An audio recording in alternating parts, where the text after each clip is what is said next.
Welcome to Shovel Kings, a year in the dirt. This isn't a sales call or a boardroom. This is Darren Sander at home in the middle of seeding season. Well, I got good help here. We should almost be done the derm by the time I leave, and then I just gotta put canola in. So. Before crop aid, before meetings and miles on the road, this was a family farm built one decision at a time. My grandpa used to farm at Tramping Lake, and then in '63 he got tired of picking rocks, so he bought some land out here. And then my dad was a pipe fitter by trade, so he was working out Fort Mack and Fort Saskatchewan, building refineries back then. And then my grandpa retired, and Dad came on, took over in '74, and started adding on acres. So what does he think about the whole crop aid thing? Oh, he loves it, yeah. Yeah, we got 7 trailers now, I guess. 3 of our own trucks, but most of the product gets hauled, contract hauled. Out here, complexity costs time, and time is the one thing farmers never have enough of. We used to be lentils, canola, durum, and so maybe a little better rotation, but we don't finish up with crop aid until mid-July, till ag and motion's over. And then the next week you can go start spraying lentils. So there's no summer. So we just switched to durum and canola, and now we don't start worrying about harvest till end of August. Keep it simple and do a really good job of what we got. For Darren, soil health isn't a theory. It's something that has to prove itself every season.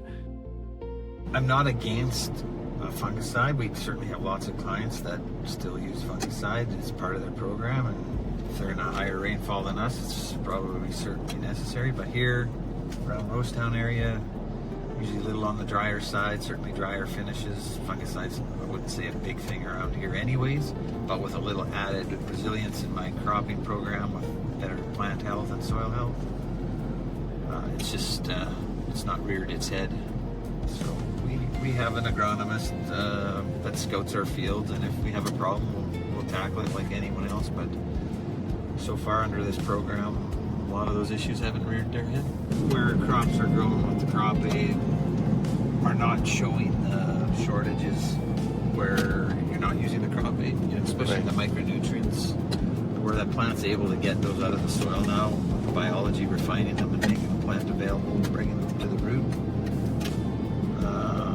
So a lot of times where guys might have been short, say a zinc or a copper or whatever, under this program, the soil tests are still saying deficient, but the leaf tissue tests are saying adequate or moderate. So why spend the money if you can refine it out of the soil? There's a size where farms still feel manageable, where timing matters more than horsepower. Guys that are in that 7,000 to 8,000 acre range, 2 combines, 1 drill, 1 sprayer, it just seems to be a real sweet spot to be in. If you talk to a lot of the financial guys, they say that size farm is really one of the most profitable sizes of farms.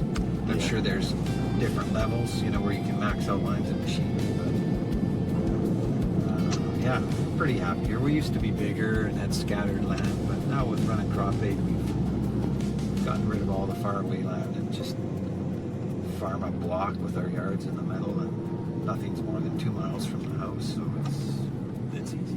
Farming doesn't leave much spare time, so when there is any, it usually matters. This is my yard, a place for me to put my own cars. Parts cars there. The good, better ones for restoration projects are all indoors. My collection is 64 Mercuries. I've been in it since I was 10 years old. I like 64 Merc. Just nice lines. You don't see any of them around, but I like other things too. But I guess the nice ones, yeah. I like 59s as well. I keep everything. Starting to run out of space.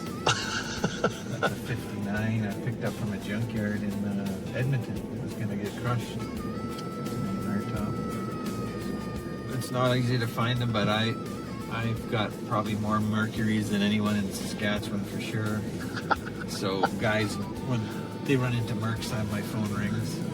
Right now, they're just for my enjoyment.